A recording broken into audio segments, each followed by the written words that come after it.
शेतकरी मित्रांनो, राम राम, नमस्कार. शेतकरी मित्रांनो, आज 30 जानेवारी 2026 वार शुक्रवार. जाणून घेऊ शेतकरी मित्रांनो आपल्या हाती आलेले सर्वच ठिकाणचे ताजे कापसाचे भाव. त्या अगोदर विनंती करतो, नवीन असाल तर प्रत्येकाने आपले चॅनल नक्की सबस्क्राईब करा, या व्हिडिओला लाईक करून घ्या. शेतकरी मित्रांनो, सोयाबीनचे भाव वाढताना दिसत आहे, तुरीचे भाव सुद्धा वाढताना दिसत आहे. काही ठिकाणी तूर 9,000च्या सुद्धा वर जाताना दिसत आहे.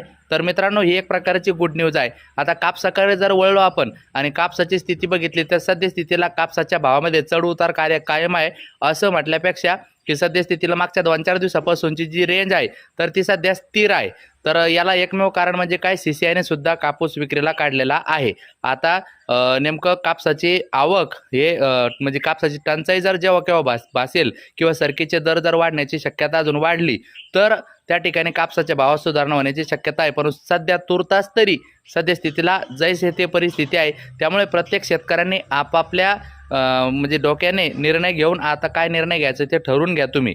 मित्रांनो, सुरुवात करतोय ताज्या कापसाला. वरोरा शेगाव 8,020 रुपये, बार्शी टाकळी 8,010, सिंधी सेलो 8,285, वार्धा 8,200, किल्ले धारूर 7,956, भिवापूर 8,000, उमरेड 8,100, देऊळगाव राजा 8,395, अकोला 8,010, अकोला बोरगाव मंजू 8,301, पारशिवनी 8,025, जालना 7,970, सावनेर 7,950, समुद्रपूर 8,100, धारूर बीड 7,960, केस बीड 8,000, पांढरकवडा यवतमाळ 8,050, वसमत परभणी 7,800 रुपये. तुमच्याकडे काय परिस्थिती कमेंट करा. भेटूया पुढच्या व्हिडिओमध्ये.